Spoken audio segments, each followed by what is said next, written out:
Ladies and gentlemen, please welcome Dan Balmer on guitar, Renato Caranto on saxophone, Louis Payne on the B3 organ, Mel Brown and his B3 organ group.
All right, ladies and gentlemen, thank you so much for standing in the rain with us.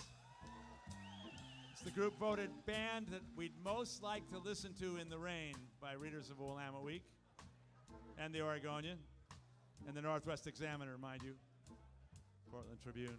Any rate, thank you so much. What a wonderful event. Reminds us of a great leader, and it's great to be here together. Just want to give a quick plug for our band. We play down at the Jack London, 4th and Alder, underneath the Rialto Pool Hall, one of the hippest spots in Portland, and it's a big part of taking back downtown Portland. We'll be there this Thursday. We'll be there next Thursday. We invite you out. It's a great scene, and slowly but surely everything's getting back to normal there, so we'd love to have you join the Mel Brown group. Get your tickets early. It sells out a lot of the time, but right there at the Jack London, and there's music happening everywhere, so please get out and support it. Get downtown. Be downtown at night. Be around. Show who runs this city. And we also want to introduce the members of this band. We're very honored to be here. We want to thank the folks that put it together, Thomas Lauderdale for asking us to play, and the folks who are sponsoring this, and all of you, of course, and thinking of our great old mayor and friend, Bud Clark. So beautiful event, beautiful idea. First of all, this is a band that really represents Portland, the city we are. On the saxophone from the Philippines, Mr. Renato Caranto. And like I say, this is what Portland's all about. From the Bay Area, we stole one of the best keyboard players. That's Louis Payne. They can't have him down there. And most importantly, a person who really personifies Portland, Washington High School, Portland State, and years with Motown. Why do you guys play those tunes by the Supremes and the Temptations? And how come that Michael Jackson? Well, this is the guy who played them with all of them. A guy who's had the City of Portland Day, the City of Oregon Day. He was the mayor of Mardi Gras. He is and just kicking us today. What can I say? This is Portland. Mel Brown, ladies and gentlemen. I'm Dan Balmer on guitar. Thank you so much. We hope to see you soon.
Thank you so very much. It's a great day to plan. Thank you for being a part of it. Thank you for letting us be a part of it. Mel Brown, ladies and gentlemen.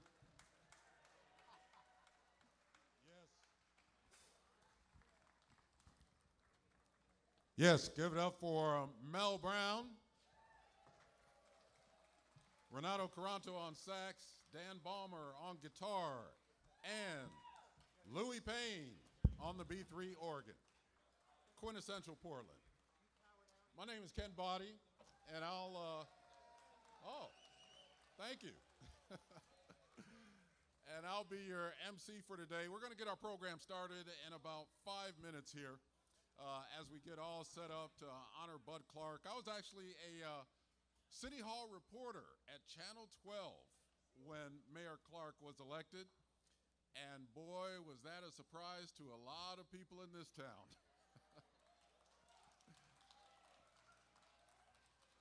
Not a surprise for many of you out there, though.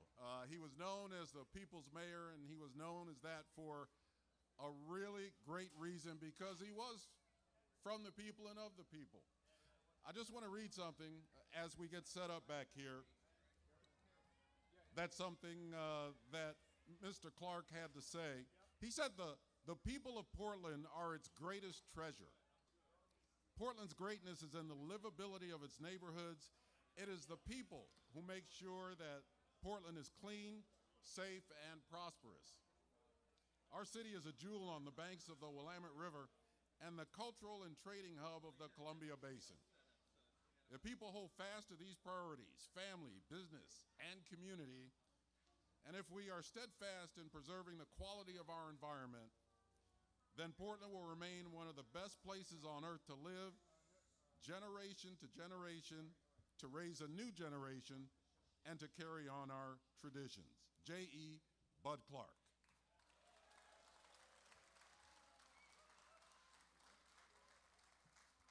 We've got some great speakers and some great entertainment for you today. Bud Clark always liked a great party, and we're going to have one here today, rain or shine. So we'll be back in about 5 minutes. We'll get the program started. I'll take a few minutes to give you some background on the life and career of J.E. Bud Clark, the people's mayor, and thank you all for coming out today.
And welcome everybody again. Thank you for coming to Pioneer Courthouse Square as we honor the late John Elwood Bud Clark Jr.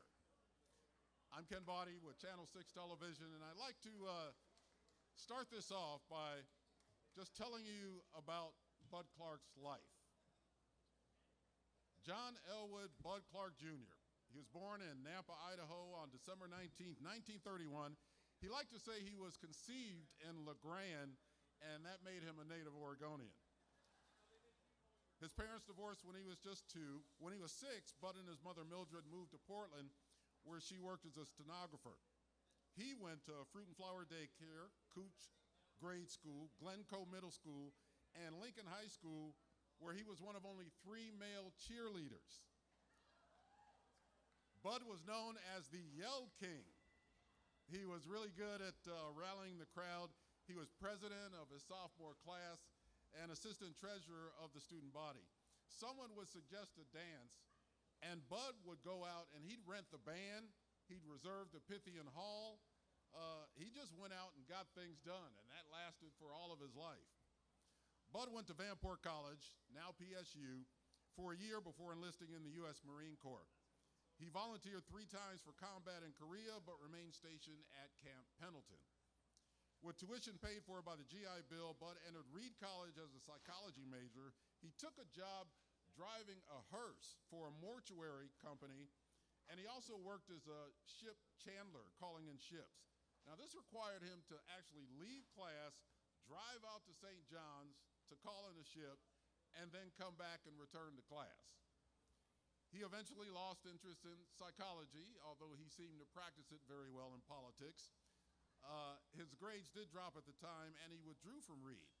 But he did say about Reed College, he said, "Reed made me realize that if you don't have this exchange of information and different points of view, then you can't have progress." He said, "When I started the tavern, I was told you shouldn't talk about religion, you shouldn't talk about politics." And I said, listen, this is what this is all about. To talk about religion and to talk about politics. His friend Joel Coffey said that before coming to Reed, Bud looked like Jack Armstrong, the all-American boy. And afterwards, he looked like someone who you guessed went to Reed. Now, after Reed, he opened Aardvark Pest Control. He raised the capital by tending bar. And then, at the tender age of 28, he began what he called his beatnik period. That was hitchhiking, walking the train tracks, sleeping outdoors. He spent some time in Big Sur, where he worked as a laborer, a waiter, and a cook. He returned to Portland, married Joanne Walker, and bought the Spottin' House Tavern opposite Civic, now Keller Auditorium, for $1,600. Wow, you won't get that deal today. Less than 2 years, he married Joanne, and unfortunately, Joanne was killed by a drunk driver. He married Sigrid Fehrenbacher in 1964 and adopted her son David from a previous marriage. They had 3 more children. Sigrid played the violin and was a member of the Portland Youth Philharmonic, who you will hear today, and played with the Oregon Symphony for 37 years, and she opened Mother Goose Antiques in 1972. Spottin' House Tavern was demolished in 1967 to build what's now Keller Fountain. Bud purchased Ann's Bar, which he remodeled and named the Goose Hollow Inn.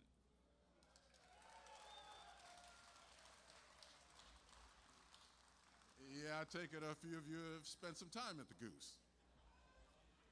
There was no television, just classical music and conversation. And of course, it was a huge success.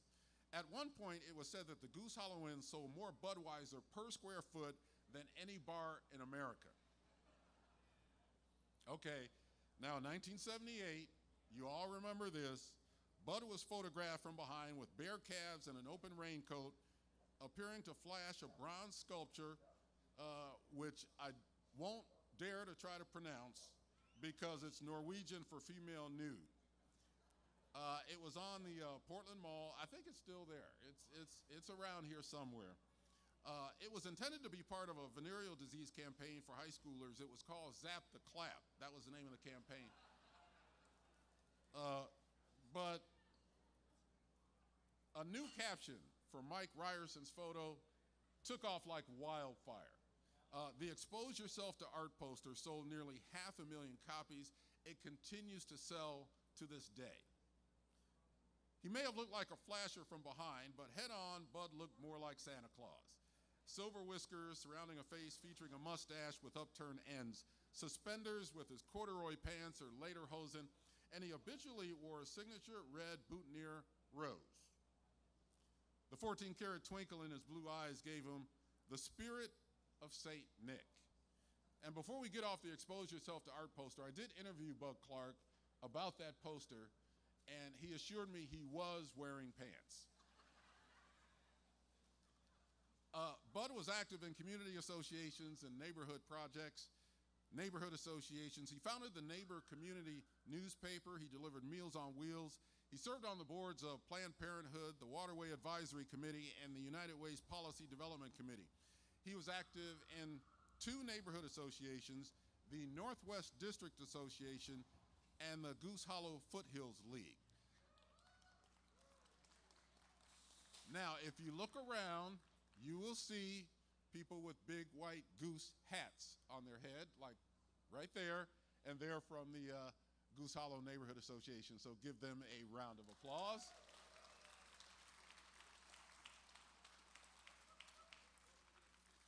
Now, this week's issue of the New Yorker had an article by Susan Orlean about Bud Clark, and this is what some of that article had to say. Portland was not yet the coffee-flavored, manic pixie playground it would become in the next century. Back then, it was still a slightly drowsy, business-minded timber town. Frank Ivensey, a steely Tory-style conservative, was the mayor, and he was expected to roll majestically into a second term. Well, back at the Goose Hollow, between tapping kegs, Bud Clark was thinking otherwise. He considered himself a community-minded person and a gentle activist, but in no way a politician, and yet he was devoted to the city and thought it needed a new direction. He sensed where Portland was heading. Bud was a bicycle-riding, canoeing, whoop-whooping communitarian who believed in recycling and lived in a former brothel at one time. While Ivensey was driven to City Hall every day by a police escort, and as I mentioned, I was covering City Hall at the time over at Channel 12, and I remember thinking to myself, why does the mayor of Portland need a bodyguard? But it still seemed like a long shot that when Clark announced his candidacy in 1983, only one reporter came to the news conference, and I'm sorry to say it was not me. Well, he won 54.7% of the vote in the primary. It still remains the biggest political upset in Portland history.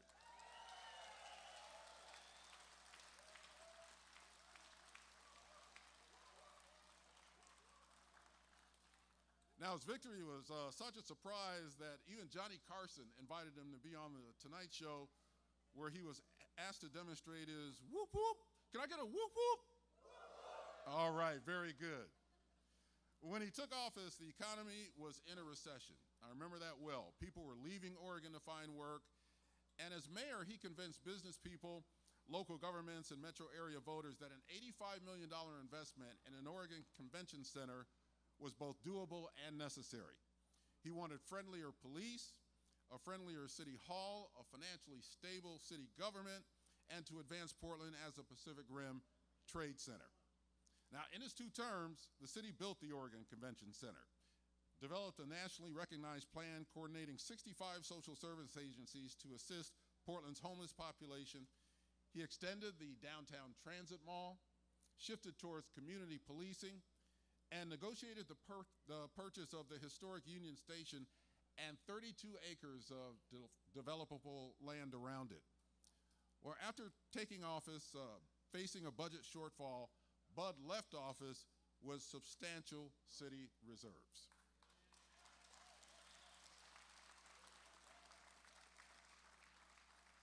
Now, Mayor Bud Clark was accessible, and he made City Hall accessible. During his 8 years he was mayor, there was an incredible sense of cooperation and camaraderie in the city that has not really been seen since. The mayor and the city commissioners decided together who would handle which bureaus. tried to match up the talents of the commissioners to the bureaus that they oversaw. The mayor met with each of the commissioners weekly, and their staffs collaborated constantly. This was before email, before cell phones, before text. This is when you really had to have a serious working relationship with your colleagues. And as a result, a lot was accomplished in the city of Portland. In 1988, Bud was named the winner of the U.S. Conference of Mayors' 9th Annual City Livability Award in recognition of, quote, outstanding mayoral leadership and the development and support of the urban arts.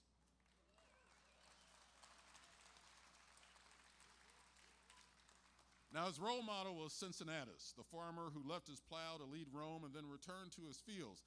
Bud felt that the most important function of Portland's mayor was to sell the city and its livability. I don't think people ought to make a career out of being a politician, he once said. We ought to have citizen politicians. Why people don't have different phases in their lives has never made sense to me. Well, during a snowstorm in December of 1992, he rode his bicycle away from City Hall and he entered the next phase of his life. In his retirement, he hiked, he rafted Oregon rivers, he played with his grandchildren, and he went out hunting with his friends. Sadly, Bud died peacefully on February 1st, 2022 from congestive heart failure. He is survived by his daughter, Rachel, her husband, John Beal, son, Jason, and his wife, Angela, and son, Nicholas. His grandchildren, Mackenzie, Sophie, Lucas, Noah, Antonia, Oliver, and Orion. His girlfriend, Norma Heiser, and an extended family who knew him as Papa Bud, and all of us who knew and admire him. He was the common man.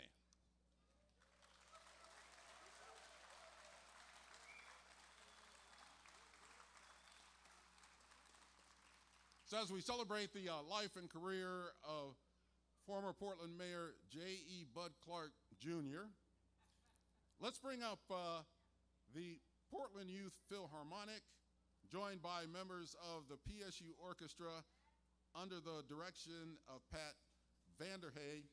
They are going to give Aaron Copeland's treatment of Fanfare for the Common Man.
Again, a round of applause for the Portland Youth Philharmonic and the Portland State University Orchestra.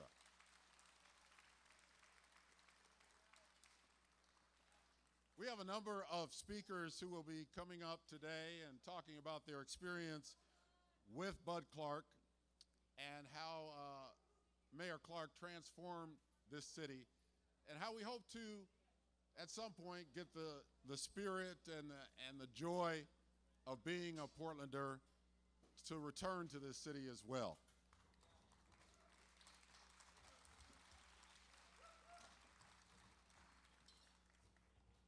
We will have a number of speakers who were very close to Mayor Clark. And I'd like to start with one of the people who was on the Portland City Council with Mayor Clark, former City Commissioner Mike Lindbergh.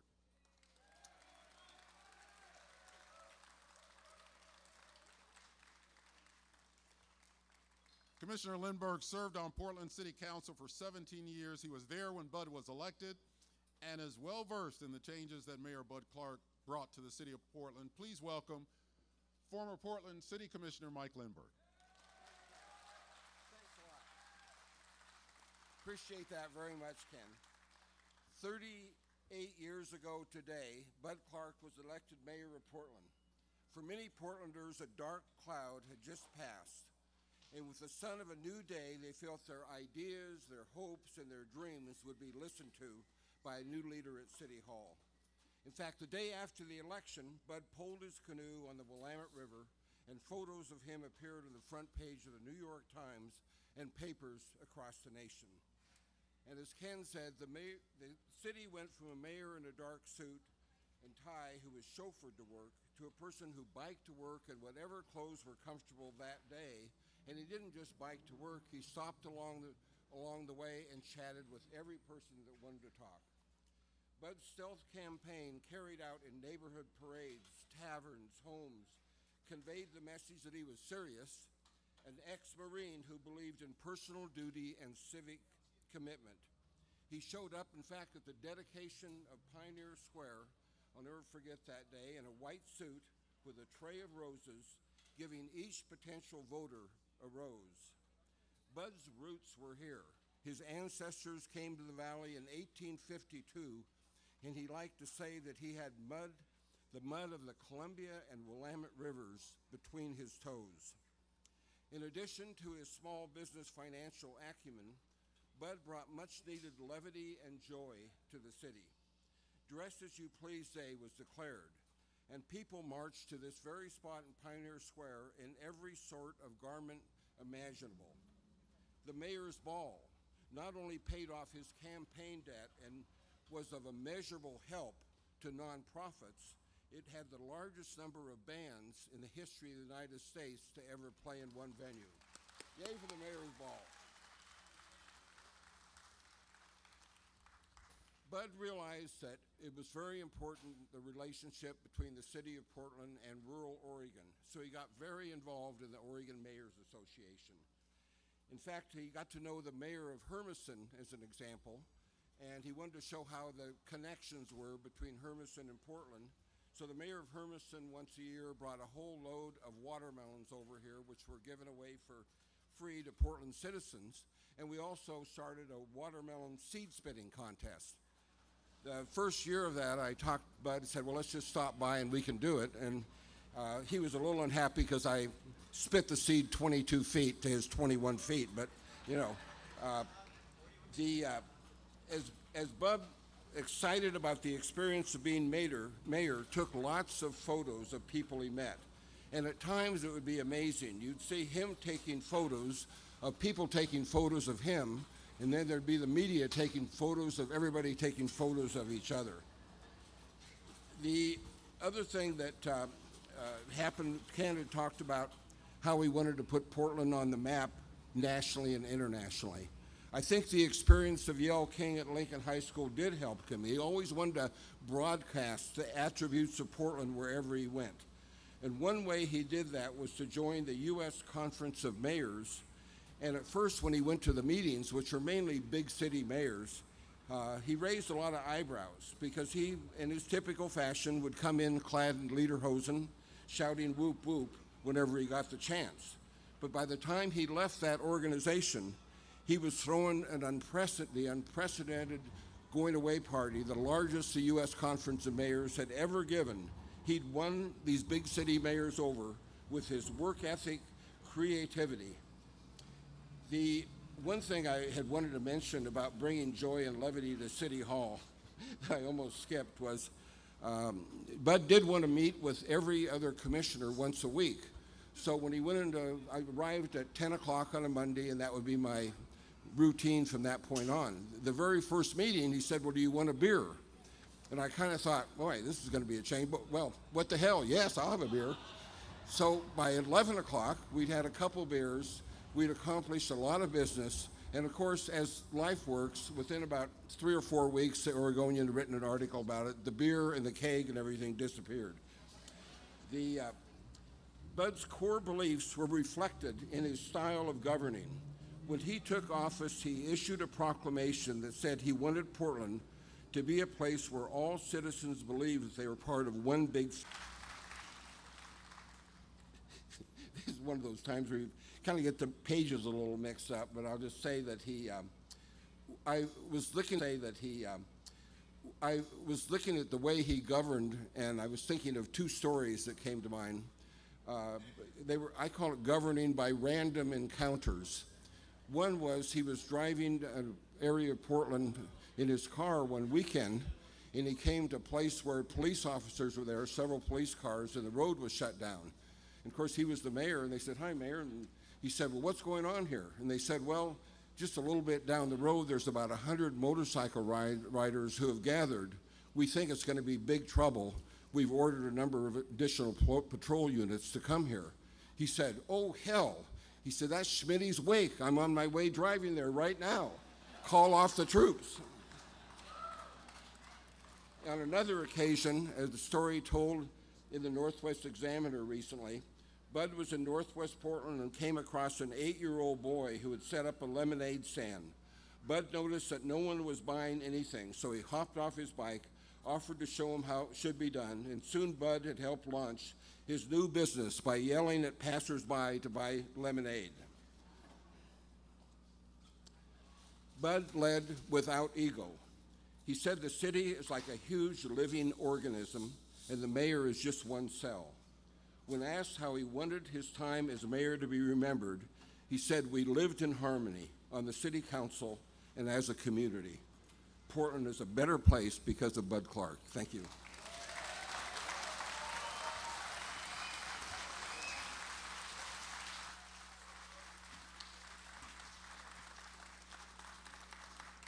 Thank you, Mike. I'm glad you mentioned the Mayor's Ball. That was like an incredible party. Any of you ever attend a Mayor's Ball? Oh, my goodness. Yeah, I miss those, as a matter of fact. Our next speaker, I will introduce our next two speakers, Mike Houck and Barbara Stafford. First of all, Mr. Houck, known for his leadership with the Portland Audubon Society and director of the Wetland Conservancy's Urban Streams Council. He has been instrumental in preserving wetlands and natural areas within the city.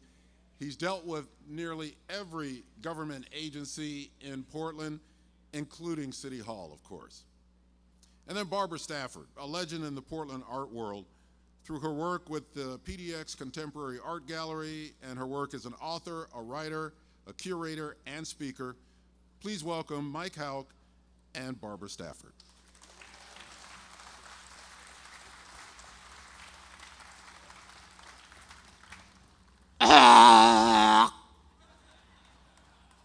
Does that sound familiar?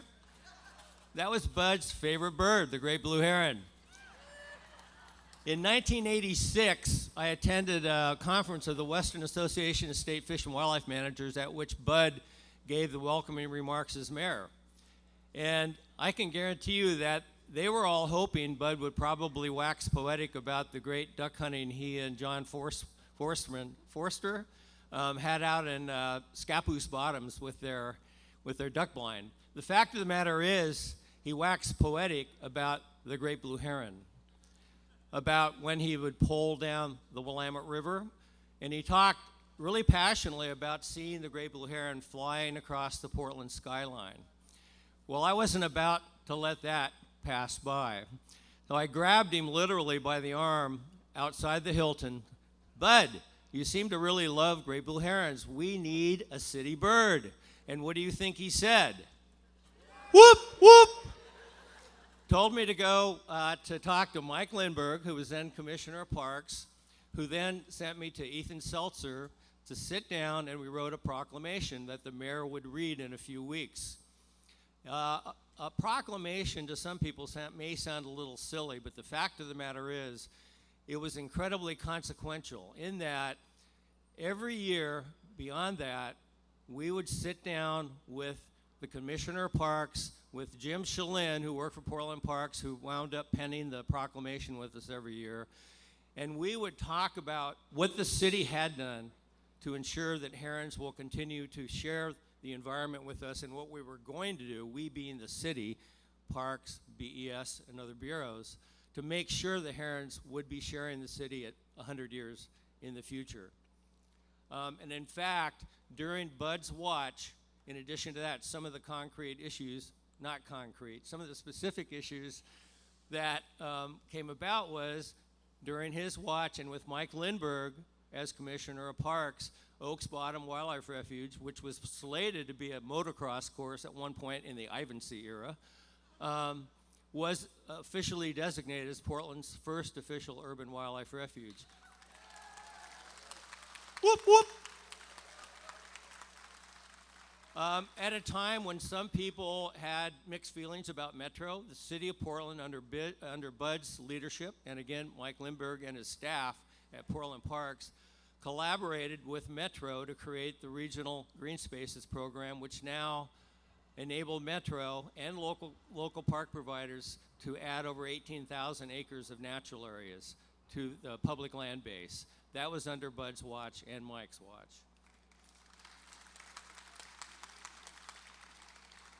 But wait, that's not all.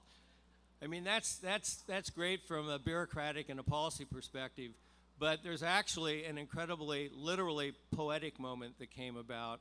A friend of mine, Steve Johnson, called up William Stafford, who he happened to know, and he said, we're going to have the great blue heron adopted as Portland city bird. Would you be willing to write a poem? He was at the time Poet Laureate for the state of Oregon, and he actually had quite a few requests like that.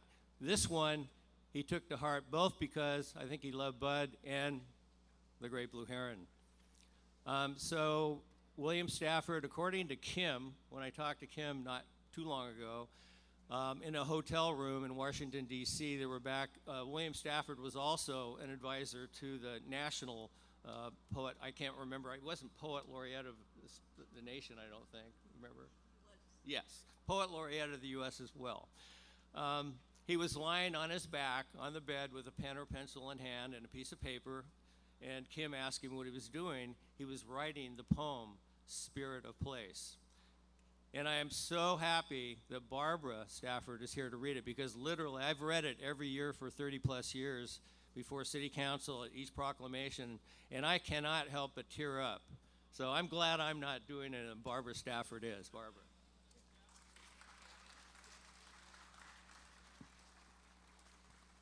Well, I want to thank Mike for all he's done for our city.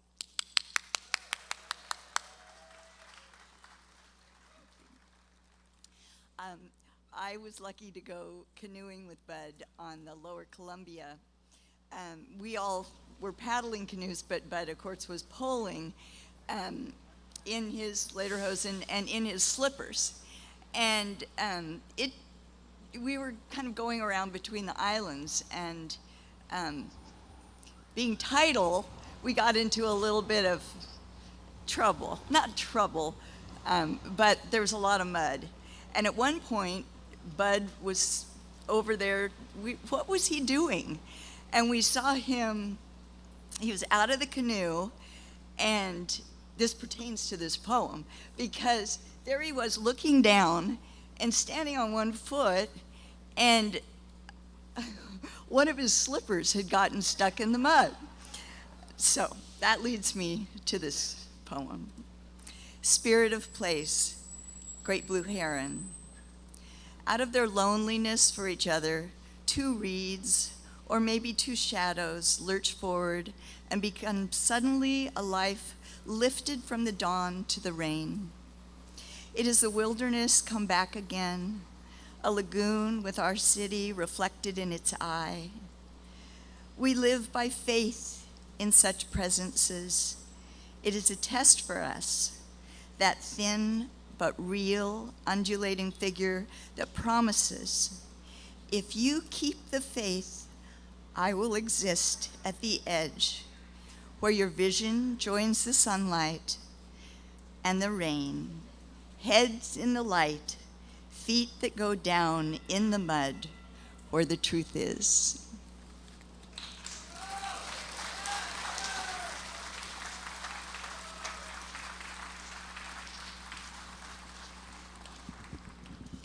Well, as you know, Bud Clark was a big fan of supporting local musicians and Portland musicians, encouraging them, making them a part of the big Bud's Mayor's Ball that we talked about earlier. I was just informed that on May 22nd of 1989, Mayor Clark, along with Dick Bogle, who was on the city council at the time, declared May 22nd Mel Brown Day.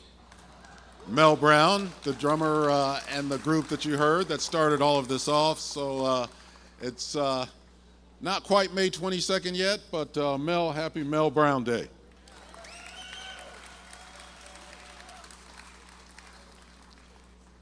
And here's another one of his favorite musicians, Thomas Lauderdale. Nothing says Portland more than its leading band, Pink Martini. And Thomas Lauderdale has been at the forefront of not just music, but also political activism, especially in the areas of gay and civil rights. He was a high school volunteer when Bud was in office, and in addition to being a world-class musician, he's an avid historian. I've actually had a chance to see his personal library that's filled with Portland history. Now, he'll be with Kathleen Sadat. Kathleen Sadat has spent her life fighting for equal rights, especially in Portland's Black and LGBTQ communities. She organized Portland's first gay rights march. That was in 1976. She has spent her time serving this community. She's held positions in the city, Multnomah County, and the state of Oregon. So please welcome Portland's interaction of music and activism, Thomas Lauderdale and Kathleen Sadat.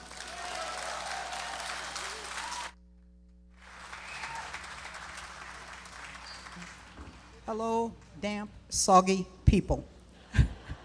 We're glad that you're here to pay honor to and remember Bud Clark. And I'll tell you, my personal story with Bud was when I came out in, I think it was in 91, as a lesbian on the front page of the Just Out magazine, which was a gay and lesbian magazine. One of the things that the interviewer asked me was, what was I afraid of?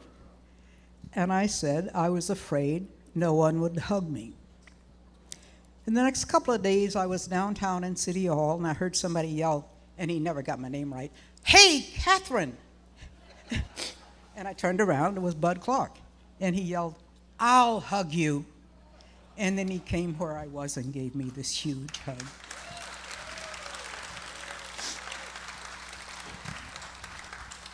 So I hope that our memories of him bring us comfort and joy and inspiration for what we must do next. The way you wear your hat, the way you sip your tea, the memory of all that, oh, they can't take that away from me. The way your smile just beams, the way, I forgot the words. The way you haunt my dreams. No, they can't take that away from me. We may never, never meet again on the bumpy road to love. But I'll always, always keep the memory of the way you hold your knife, the way we danced till 3, the way you changed my life. No, no, they can't take that away from me. No, they can't take that away from me.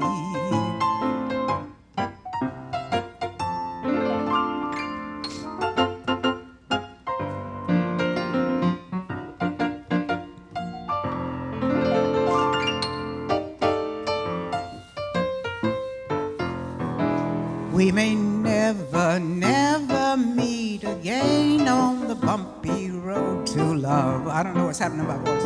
Always, always keep the memory of the way you hold your knife, the way we danced till 3, the way you changed my life.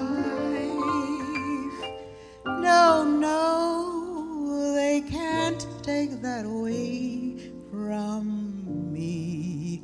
No, they can't take that away from me.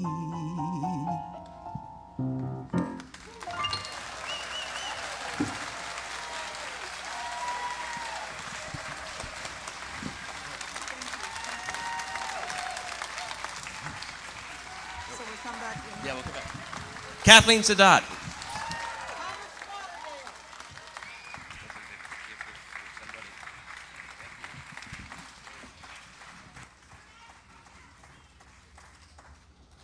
Thank you very much, and we'll be hearing more from Thomas Lauderdale and Kathleen Sadat later on in the program. I would like to introduce now someone else who was very close to Mayor Clark, Margaret Strawn.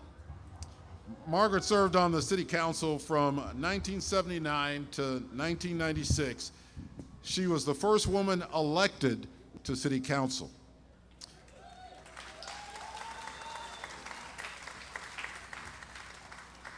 An incredible neighborhood activist, she was a former coordinator of the Office of Neighborhood Associations. Please welcome Margaret Strawn.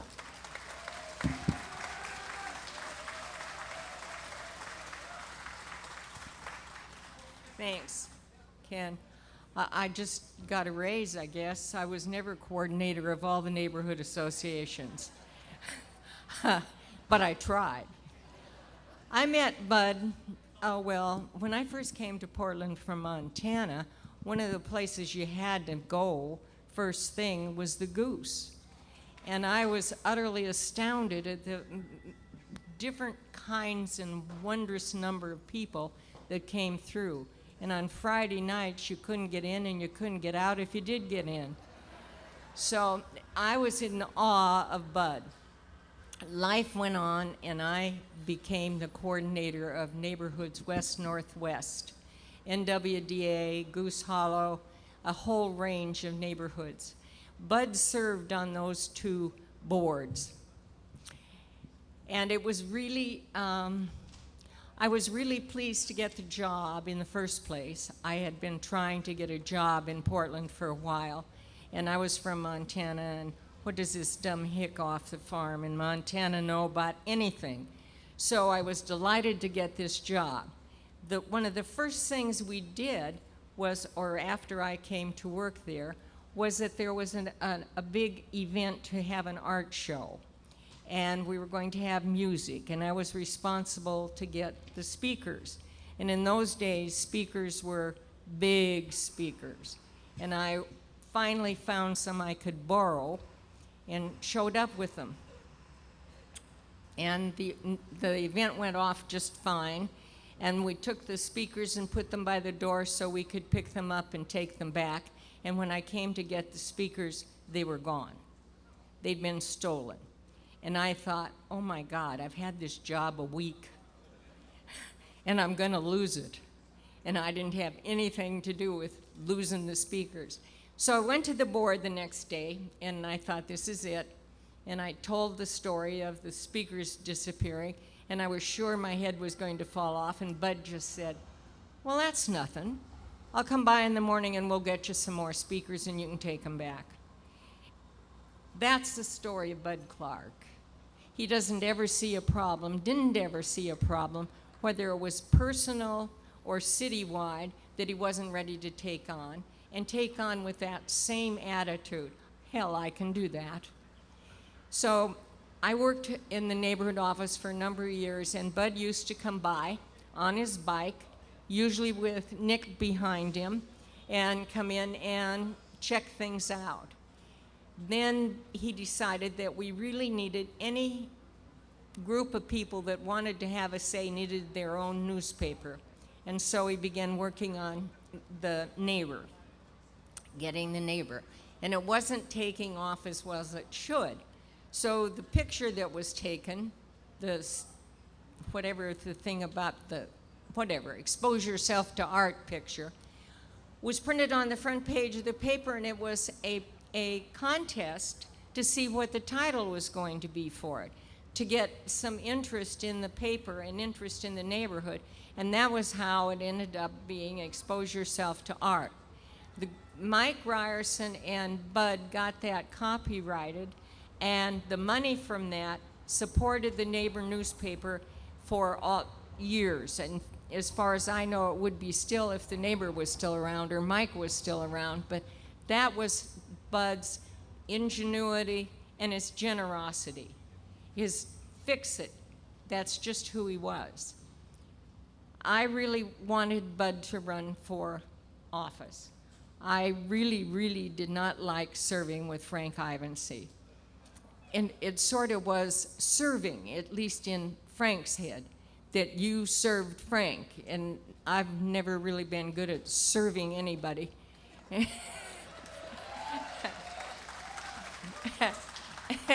And so Sumner and I, my husband and I, began making a list of people that we thought might be a good mayor and had an opportunity to beat Frank. On that list, the first name was Bud Clark. We actually hid the lists so I could show it off to people, and we've done such a good job of hiding it, I've never been able to find it. It's been very annoying. Anyhow, we talked to Bud. Gretchen Kafori and I went to the Goose one night and hauled Bud out in the back and said, you've just got to do this. So Christmas came along that year, and the day after Christmas, knock, knock on the door, and here's Bud. Says, you got a minute? I said, yes. He came in and he said, well, my daughter gave me a cookie tin that's got the City of Portland new building on it, whatever the name of it is. Anyhow, he said, and she said I should run for mayor, and I think I'm going to do it now. So what do you think? And I said, well, that's really a good idea. And he said, so if I'm going to do it, what do you think I need to do? How do you run a campaign? And I said, well, first you need a committee, and I went through things, and we talked about raising money, and well, about 20 minutes into it, Bud said, well, that sounds doable, thanks. And he got up and left. And I guess I didn't know I was such a good advice giver, because he never came back for more, and he won the campaign. So I don't want to stay here a long time. You've all been sitting patiently in the rain. I just want to say two things. This was the week that I turned 87. And I can't think of a better way to celebrate my birthday than to celebrate Bud's life.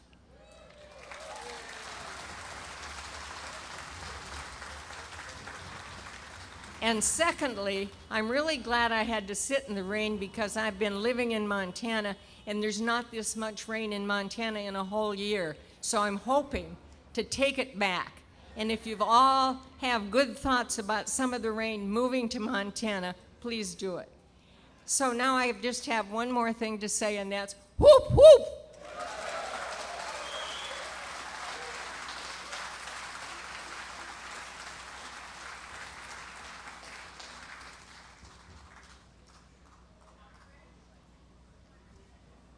Thank you, Margaret Strawn. Apologize for saying you were in charge of all of the neighborhood associations. It just seemed that way. Now I'd like to introduce Rachel Clark, daughter of Bud Clark. Rachel runs the Goose Hollow Inn, the tavern where Bud launched his campaign for mayor. Rachel has some thoughts on her dad, his legacy to his family, and to this city. Please welcome Rachel Clark.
I was just getting ready to bring the microphone down to you. All right. I had to start down there and take the picture. All right, the rain. It's like we're at a Grateful Dead concert. Rain, rain, rain, woo! On behalf of my whole family, especially my brothers, Nick and Jay, thank you all for coming out to celebrate our father, Bud Clark. Thanks, Ken Boddy, for his wonderful job hosting this event, being willing to jump in and kind of put things together this last week especially. We're grateful to the sponsors and donors and volunteers and everyone who made this possible, mostly you, the citizens of Portland. I'd especially like to thank the committee that I've been working with these last couple of months. I've gotten to know better, without whom this memorial would not be happening. Most of them worked in my dad's office when he was the mayor, which says a lot that they would come to this point in time after working with them so many years ago. Dan Steffi, Chuck Duffy, Steve Moskowitz, Chris Tobkin, Jack and Jan McGowan, thank you so much. It's been really fun. And Thomas really helped to make it fun. He's allowed us to meet in his loft and brought us together. He's a big fan of Helen Bernhardt's and brought donuts out for us and lattes. And as you heard from Ken, he worked for my dad's campaign when he was about 15. He's truly an incredible person and really glued us all together. Love you, Thomas, and thank you very much. And our stage manager, Greg Tamblin, in that photo, over there with my dad in the white tuxedo, he was in the St. John's Parade, and he was riding in the Duck, as I understand it. And we found out during this time that Greg, who's also Thomas's stage manager, his father drove the Duck. His father, Roland, Roddy Tamblin. And it was that fateful day which made our dad think, I'm going to win. And I also want to thank my husband, John, who's just been a great support to me and my dad. He lived next door to us last couple years, and to this event in so many ways. As you know from his biography, my dad lived a full life even before he was mayor. Many jobs, many residences, and a very challenging decade in his 20s that included serving in the U.S. Marines for 3 years during the Korean War. Now to the theme, straight from my dad's office. Dad had an old-fashioned office letterbox for his stuff to get done. And on the top, there's a label that says, "Do it now." He put the label there to remind himself, "Do it now." And then a Chinese proverb in capital letters, "Talk does not cook rice." If we can all remember that, we shall remember the reason why he was so effective, and we can be effective going forward. He was a man of his words. He knew how to do things with his hands, his mind, and his heart. Perhaps his groundedness came from his connection with nature. He especially liked being in nature, as all the talk about polling and the blue heron goes, so a little repetitive, but it really was a big part of who he was. He loved learning natural history as well. He loved talking about the Missoula floods that came rushing down the gorge after the ice dams broke up in Montana and Canada. The grandness and power of nature fascinated him. He loved being on the water, floating and maneuvering. Moving a canoe or a raft down a river was one of his very favorite things to do. A couple of friends designed the amoeba craft, a raft made of inner tubes. How many of you have ridden on an amoeba craft? Woo-hoo! Dad started amoeba crafting all over the place. I just made a verb. Wending his way down many wild rivers, the Deschutes, the John Day, Grand Ronde, Owyhee. I was going to go off on when he got his tripped and fell. The guy, Duffy Boyles, who's been with the cutout of Bud over there, he actually helped to save him one time when they were rafting the Owyhee. Anyway, he would lead family, friends, and staff members over rapids and through canyons many, many years. He was particularly carefree when out in nature, and in the early days, before he was mayor and adapted to being a public figure, he at times preferred his birthday suit to the standard swimming suit. That was when the Deschutes was really a wild and scenic river. At one point, he began standing in his canoe, and we've talked about that a little bit, and on the amoeba craft, ditching the paddle for a pole. He and his buddy, John Forstrom, who together opened Forstrom and Clark Duck Hunting and Canoe Shop, poled rivers together, shooting the shit and enjoying nature together. They published a pamphlet, Poling Your Canoe. We have a few copies. Long before stand-up paddleboarding was ever a thing. Pretty cool. All right. Warning, rated PG-12 material. He told us about the one time he smoked marijuana, the one time, literally, while rafting the Deschutes. He was offered a toke of a doobie. He decided to try it, but it also happened to be the night of a partial lunar eclipse. Not long after that toke, he looked up and said, "Someone took a bite out of the moon." He decided he didn't need anything to alter his mind, the way he saw things, and called that the last time he took a toke. He was not against personal choices and drug use. He was pro-choice and pro-responsibility. Whoop, whoop. Our mother, Sigrid, let our dad do whatever he wanted, pretty much. They had married after both of their spouses passed away. His wife, Joanne, was killed by a drunk driver. Sigrid brought her young son, David, into the marriage, and Bud adopted him when they married. David said that Bud saved his life by bringing stability to it. Bud told us that he had always longed for a family. Our mother was a violinist and an antique collector with a wicked sense of humor, and Bud was a fun, jovial, open-armed patriarch. We were all very lucky because the words, "I love you," "I love you," let's all say it. Woohoo! Were constantly being spoken in our home. They said it to each other, and they said it to us, and we should all say it to each other. To make room for kids, they bought a big old house in northwest Portland that was formerly a brothel. They had to quickly move in before the madam stepped in to set up shop again. Our brother David was frightened when they first moved in because he heard it was a horror house, which he heard as horror house. It was kind of crazy. There were intercoms throughout, left by the madame, and our former Marine father could draw us to the table with a flick of a switch and a quick, "Brothers?" reveille! Time for breakfast. Didn't matter where you were, even if you were in the bathroom. He proudly dished out his standard fried potatoes or military fare, shit on a shingle, which were always a favorite. He hosted Thanksgiving gatherings where all from the staff and beyond were welcome, and people roamed the halls and rooms sharing food and laughing into the wee hours. We were very fortunate. Perhaps another reason he was so grounded was that he connected with people in his local community. One of his favorite volunteer gigs was delivering for Meals on Wheels. Often he brought us along to help, sliding open the door of his VW bus at a variety of mostly downtown hotels and pensions, where we would he would hand us the little styrofoam package with the food, and we would go up on our own and stop by all the different rooms, second floor, and off we'd go.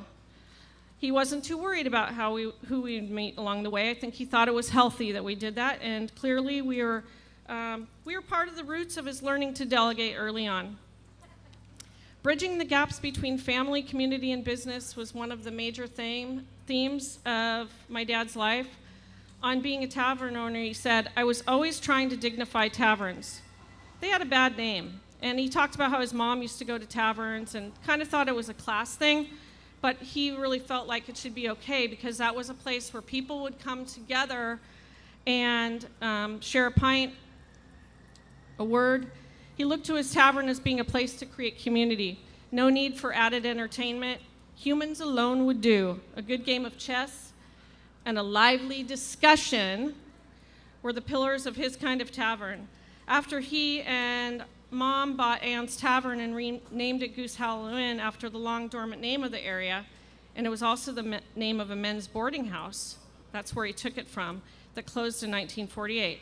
There was a fight broke out between two patrons, one from the hills and one from downtown.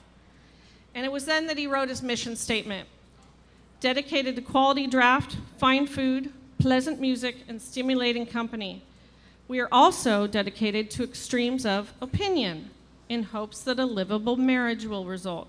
If violence is your nature, either develop your verbal abilities or leave.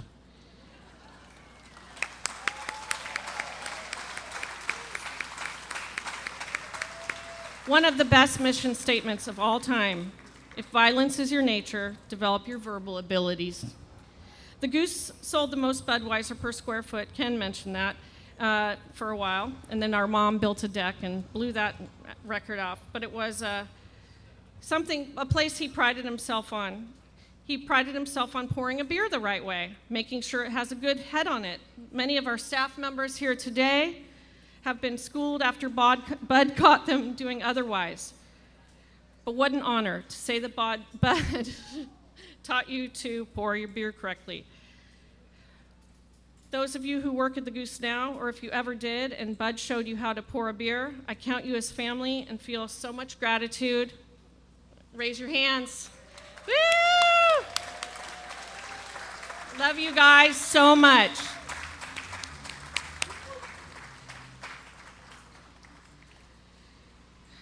And by the way, we decided to close the Goose today. Kind of weird. It's closed on this special day, though, so our family and friends can be here. So please go out afterwards and support one of our local downtown businesses, someone close in who could use your support.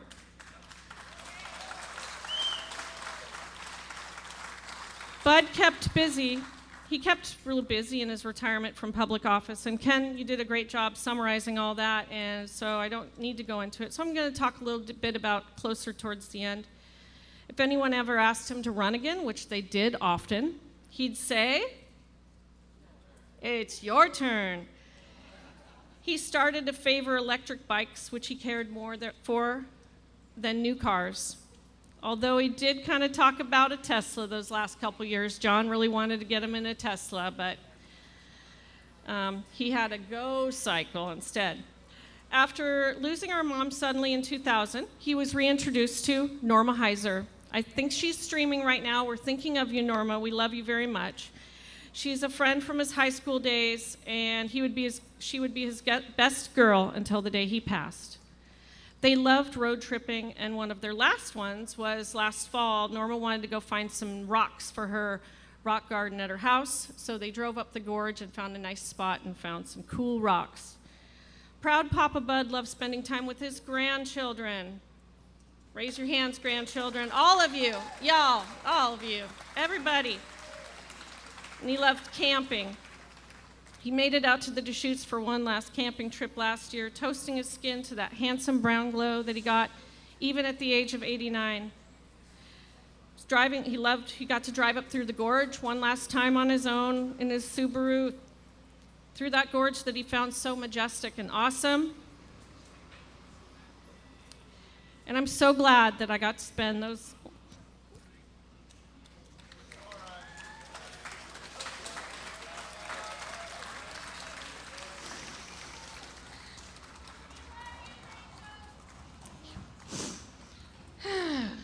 I miss him a lot. So glad he got to go camping with us and do those things this last year. He was a really tough guy.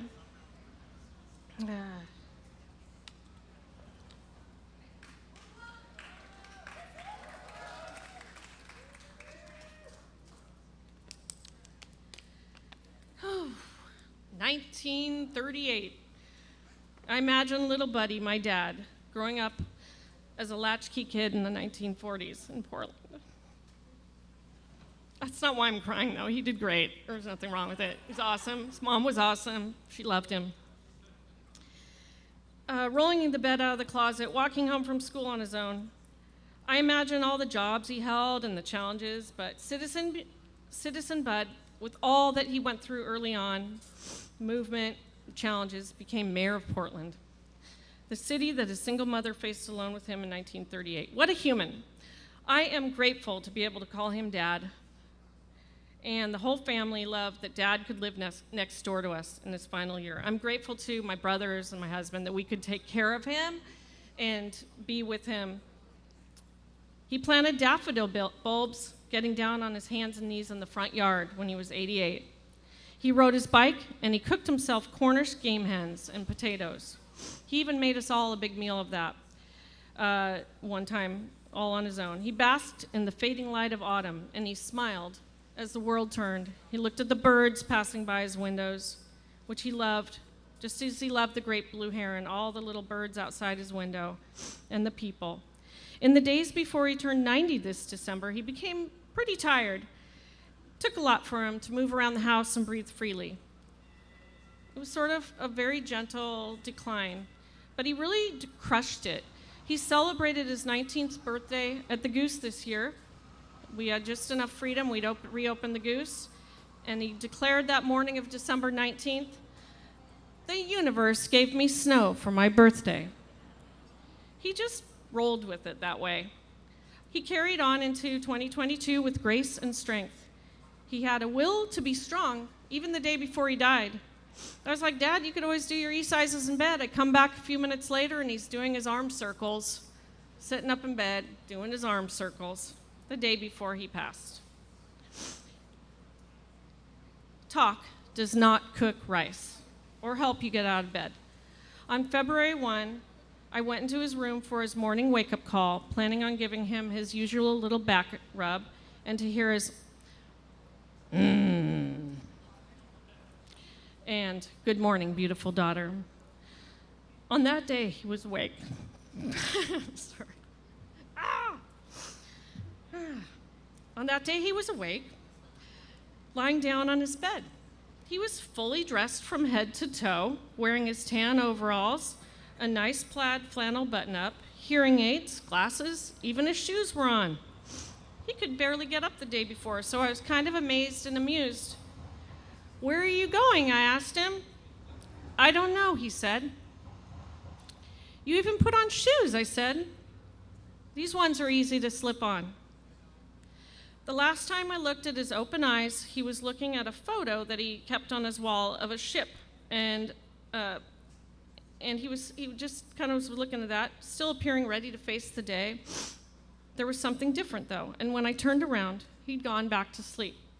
John and I knew he was at the beginning of a journey somewhere. Jason, Nick, and Norma got over there as soon as possible, and Papa Bud was surrounded by all of us as he left to join our mom, Granny Goose, on the other side. but he wants me to tell you something. Talk does not cook rice, of course. And many people have led before this. It's the mating call of the guinea pig. And it's a reminder to us all that talk does not cook rice. And what do we all have to say? Whoop, whoop! Thank you so much for being here to celebrate. He loved this city, and he loved all of you. And remember to say, I love you to each other. Cheers.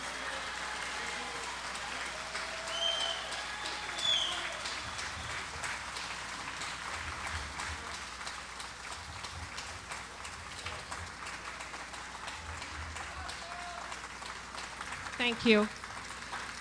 I'd like to introduce members of the USMC, the United States Marine Corps, with whom my father served, and we are grateful that you're here. Welcome them, please.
Thank you, Rachel Clark and the U.S. Marine Corps.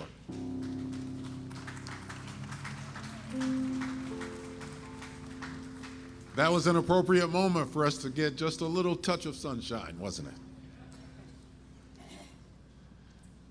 I'd like to reintroduce Thomas Lauderdale and Kathleen Sadat for another number.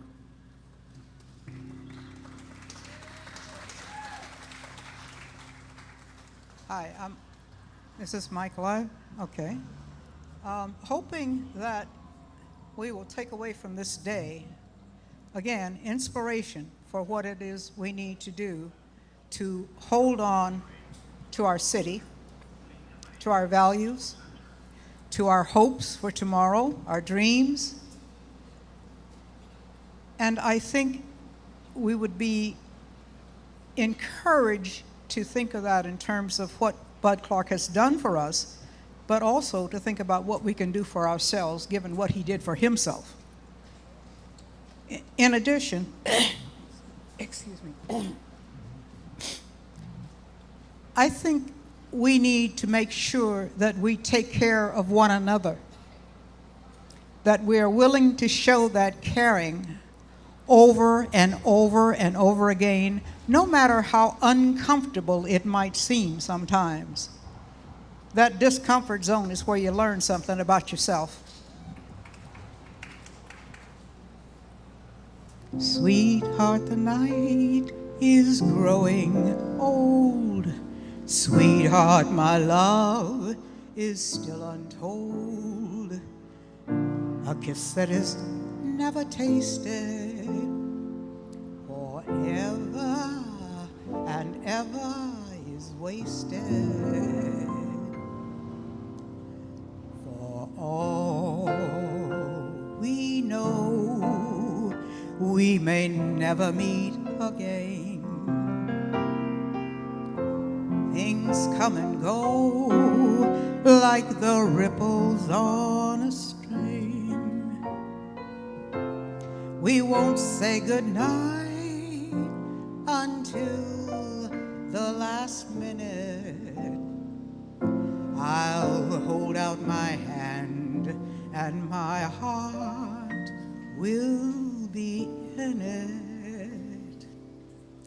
For all we know, this may only be a dream.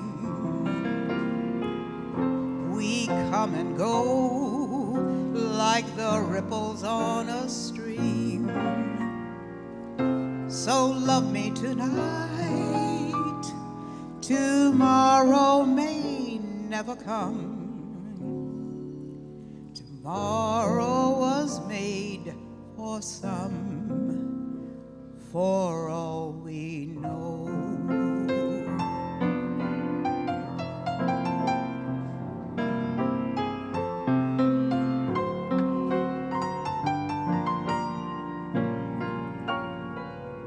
We won't say goodnight until the last minute. I'll hold out my hand and my heart will be in it. For all we know, this may only be a dream. We come and go like the ripples on a stream. So love me tonight, tomorrow may never come. Tomorrow was meant for some, for all we know.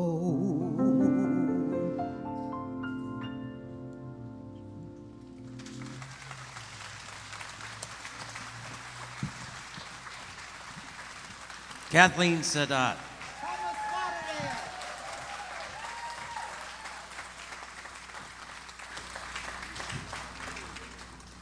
Our final speaker for this celebration is Kerry Timchuk, who's the Executive Director of the Oregon Historical Society. He's a walking repository of knowledge about Oregon history and politics, Kerry is Portland's go-to man who knows everything about everything, and he knows everybody. I've had the pleasure of working with Kerry Timchuk on my Where We Live series. I do a weekly series where I take a look at Portland history and culture, landmarks. And I worked with Kerry on my very first Where We Live story, which was about how Portland got its name. The coin flip that determined us to be the city of Portland. Now, if that series of 3 coin flips had gone the other way, we would have been Portland is much better. So please welcome the Executive Director of the Oregon Historical Society, Kerry Timchuk.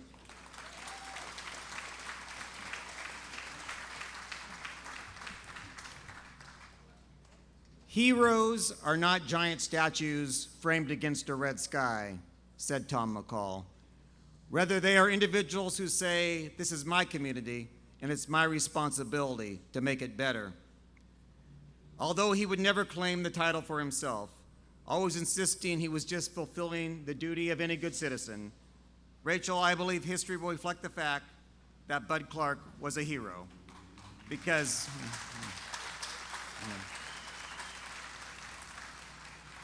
he dedicated himself to and succeeded in making Portland better. He became mayor, of course, as Ken said, only after winning what was perhaps not the most stunning upset in Portland history, the most stunning political upset in the history of Oregon politics. And when many doubted that a barkeep with no political experience could make City Hall work, Bud Clark set about to prove them wrong. His 8 years of mayor were full of achievements that continue to make Portland better and more livable. These achievements include, and you heard them from Ken, building the Oregon Convention Center, extending the downtown transit mall, negotiating the purchase of Union Station, ensuring that Portland was seen as a Pacific Rim trade center, and advancing community and policing. And I can't help but think today that he was a little into community policing himself. He was famous during rainstorms for taking a golf club and going to clean storm drains personally as mayor of Portland, walking the streets, cleaning up the storm drains. We could use that today, probably. And perhaps most importantly, he governed with civility, with decency, with an understanding that your opponent was just that, your opponent, and not your enemy. And he governed, of course, with a healthy, self-deprecating sense of humor. And perhaps we could use all those so much today. And the best way to honor the life and legacy of Bud Clark, as Kathleen has suggested, is to expect those qualities from our elected officials and from ourselves. Civility, decency, a sense of humor, accepting your responsibility as citizens to make Portland better. And that's the way to remember Bud Clark.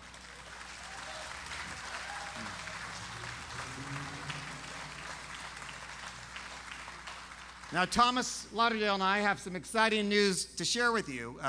The Oregon Historical Society has just begun the process of designing and then curating and installing in our NATO gallery a permanent exhibit on the history of Portland. A permanent exhibit here at OHS on the history of Portland. And when I told Thomas what we were doing, he said, have I got an item for you? And so Thomas is in possession of, you guessed it, the Expose Yourself to Art raincoat. So,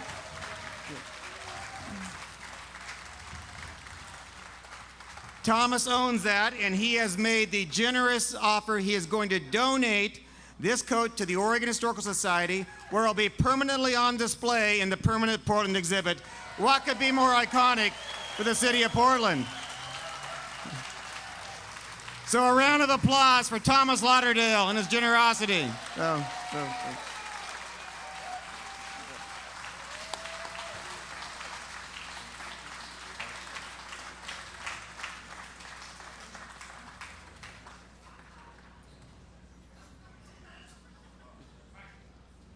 That is awesome. Well, we're going to be bringing our celebration to a close. Thank you all for bearing with the rain and being out here and celebrating the life and career of Mayor Bud Clark. I'd like to thank the sponsors who made all of this possible, It is a long list, so bear with me here as March 4th, our final performers get ready to set up and entertain you out. Jennifer Pulver, Teresa Vel-Sandoval, Pioneer Courthouse Square, Ozzy Gonzalez and TriMet, Portland Downtown Clean and Safe, Jeff Miller and Travel Portland, Tavo Cruz and Prosper Portland, Andrew Hone and the Portland Business Alliance, John and Suzanne Bishop and Pendleton Woolen Mills, Jordan Schnitzer, Jim Mark and Melvin Mark Companies, Bill Dickey and Morel Printing, Bob Zavada and Stages Northwest and Peter Corvallis, Chris Turnpower and Spectrum Acoustics, Open Signal for the live streaming that they did of this event today, Kim Malik and Tyler Malik of Salt and Straw, and Salt and Straw is set up right behind me, right behind this tent. Free ice cream for everyone after March 4th performs. Yeah, you can clap for that.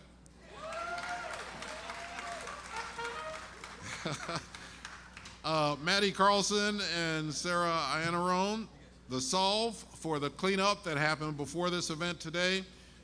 And I'd also like to thank the organizers. Yeah, thank all the sponsors.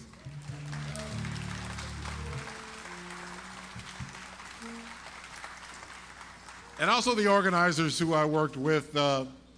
Rachel mentioned them, but I'd like to mention them again. I had the pleasure of working with them as we set up this event.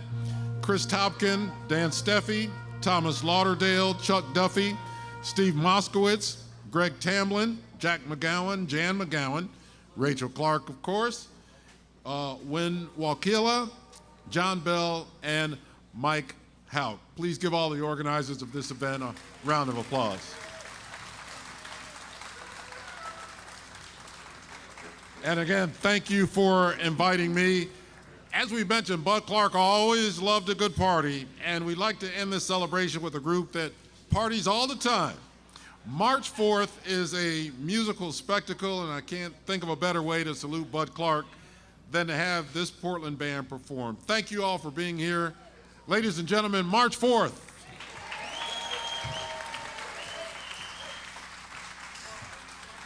Thank you so much, and I'd like to thank Thomas Lauderdale for inviting us to be part of this celebration. I grew up down the road in Eugene, and I remember the Bud Clark and the poster well, and whenever I see it, it reminds me of growing up when times seemed a lot simpler and more peaceful.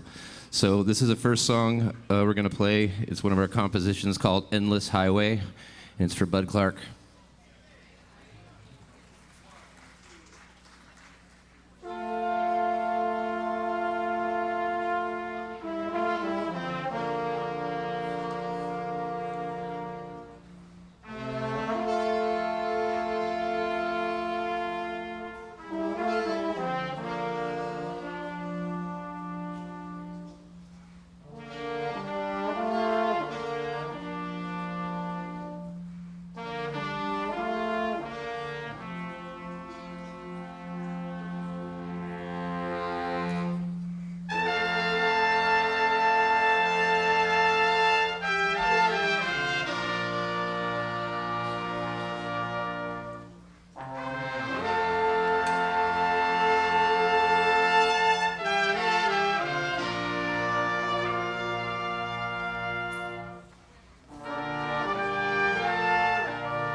glad to be here. Such an honor to be here with all this Portland royalty. So thank you so much for including us.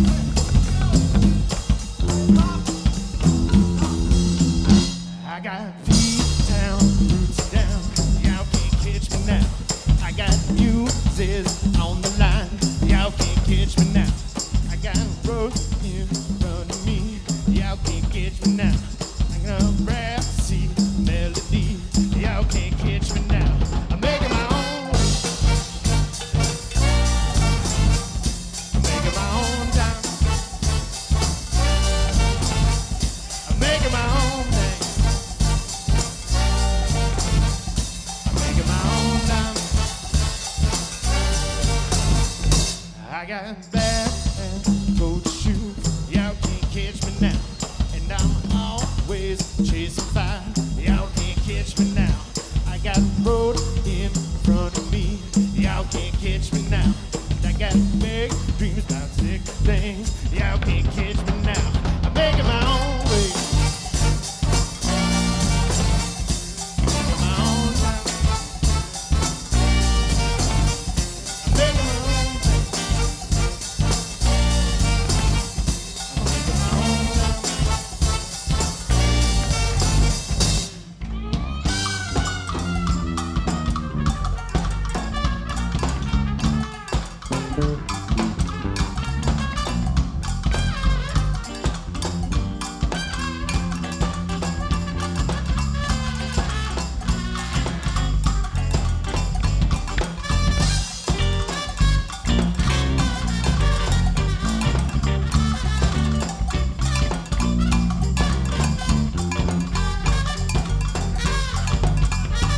Choir of the trumpet, everybody.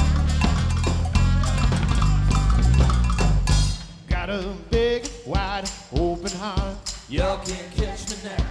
And a home for making art. Y'all can't catch me now. I got parts to write a song. Y'all can't catch me now. And I've had your back all along. Y'all can't catch me now. I'm making my own way. Making my own time. Making my own thing. I'm making my own time. Yeah, I'm making my own way.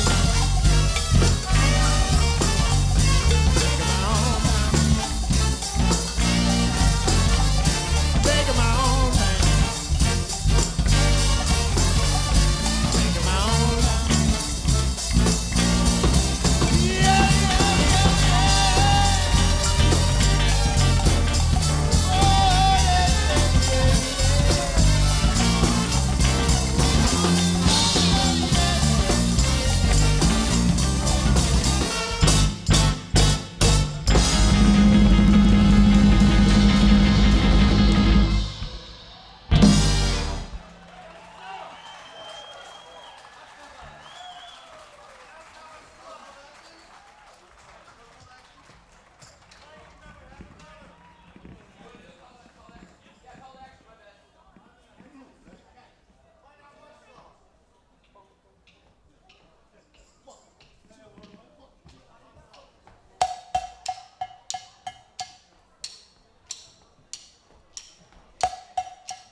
Let's give it up for Kylie.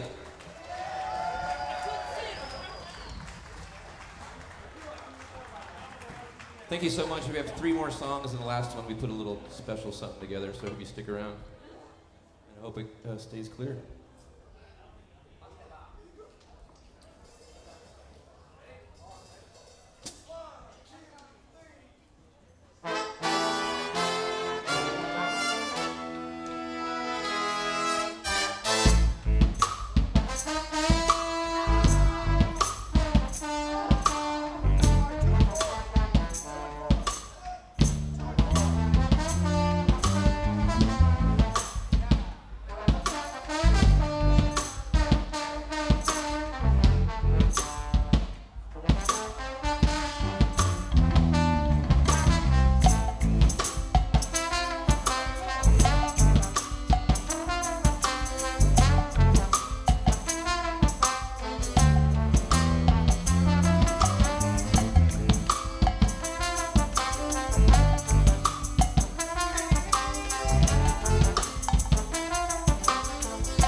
Portland people. Portland people. Rose City.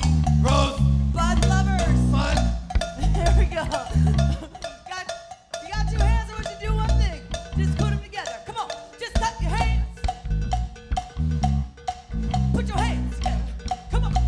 I can see you all the way up there. Just clap your hands. We really can't see you. It's pretty good. Well, put your hands together.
So I'd like to thank Alicia and Angela, March 4th dancers, for putting this next piece together in conjunction with some of our friends from Body Box and Portland dancer community. This will be our last song. The song's called Inventing the Wheel.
Thank you so much.